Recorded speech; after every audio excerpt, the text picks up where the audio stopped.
Deixe seu like e se inscreva no canal para ficar por dentro de novas atualizações sobre isso.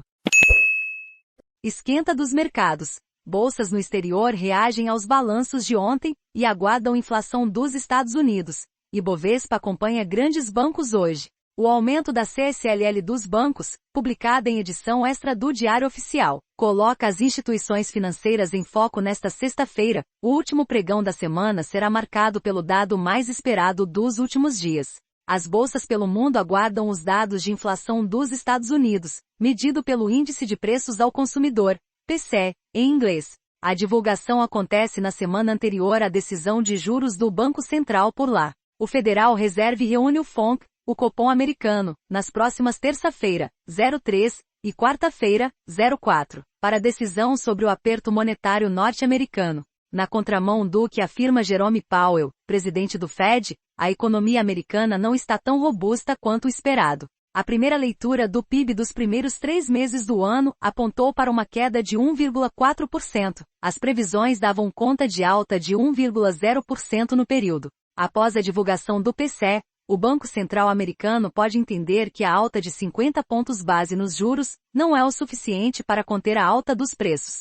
Isso significa que novos aumentos virão e as bolsas e demais ativos de risco devem sofrer com isso. Por aqui, a Bolsa Brasileira encerrou o pregão da última quinta-feira, 28, em alta de 0,52%, aos 109.918 pontos. O dólar à vista, por sua vez, fechou em queda de 0,55%, a R$ 4,9399. Confira o que movimenta as bolsas, o Ibovespa, e o dólar nesta sexta-feira. 29 balanços desanimam. A semana foi marcada principalmente pelos balanços das Big Techs, as grandes empresas de tecnologia das bolsas americanas. Os primeiros resultados, como os da Meta, Facebook, chegaram a empolgar, mas a divulgação dos últimos deixou a desejar. No pré-mercado de Nova York, as ações da Amazon recuavam mais de 8% após registrar prejuízo no trimestre. O mesmo acontece com os papéis da Intel e Apple, que caem 3,48% e 2,46% respectivamente.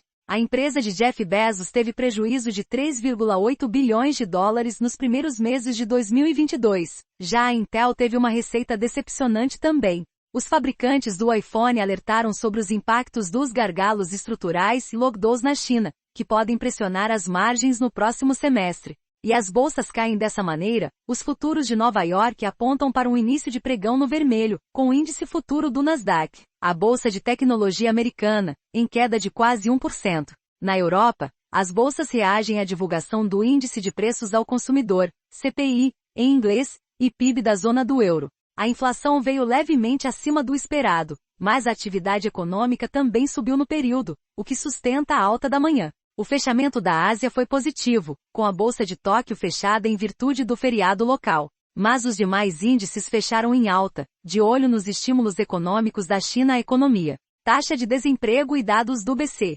O dia no Ibovespa, a bolsa local encara nesta sexta-feira a PNAD contínua do primeiro trimestre, que trará os dados de desemprego no país para o período. De acordo com as projeções do Broadcast, o desemprego deve ficar em 11,4% na mediana das projeções, o que representa uma leve alta de 0,02% em relação à leitura do trimestre anterior, quando a desocupação ficou em 11,02%. Além disso, o Banco Central Brasileiro divulga a conta corrente do setor externo e os investimentos diretos no país, IDP, dos meses de fevereiro e março. A publicação foi atrasada devido à greve dos servidores do BC. Por falar em greve ainda hoje, os servidores da autoridade monetária realizam uma assembleia para deliberar sobre a retomada da greve. O funcionalismo exige recomposição das perdas inflacionárias e a estruturação de um plano de carreira dentro do Banco Central. O movimento perdeu força com idas e vindas de outros setores, como servidores da Receita Federal e Tesouro. Havia a preocupação de que a greve afetasse o PX, o sistema de pagamentos instantâneo, o que não ocorreu durante a paralisação. Entretanto, a divulgação do boletim Focus e de dados do BC acabou sendo prejudicada. Foco nos bancos. O governo federal publicou ontem uma medida provisória, MP, que eleva de 20% para 21% a contribuição social sobre lucro líquido, CSLL, dos bancos e de 15% para 16% para instituições financeiras não bancárias, como as corretoras. SMP foi publicada em uma edição extra do Diário Oficial da União na noite de quinta-feira. A elevação da tributação era debatida nos bastidores desde o início do mês, para compensar o Programa de Parcelamento de Débitos Tributários, REFIS, de micro e pequenas empresas e microempreendedores. Ao todo, a União estima a renegociação de até 50 bilhões de reais. Isso deve colocar as ações de bancos em foco hoje, uma semana antes da divulgação dos resultados de grandes instituições financeiras locais.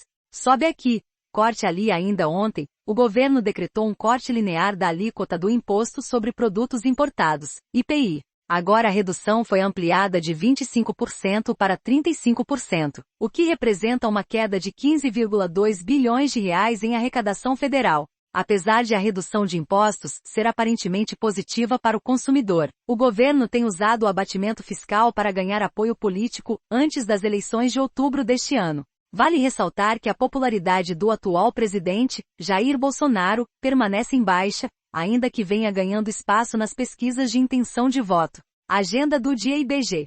PNAD contínua do primeiro trimestre, 9 horas, Banco Central. Conta corrente do setor externo, e ITP de fevereiro e março, 9 horas e 30, Estados Unidos. PCE e núcleo do PCE, 9 horas e 30, Estados Unidos. PMI de abril, 10 horas e 45, Banco Central.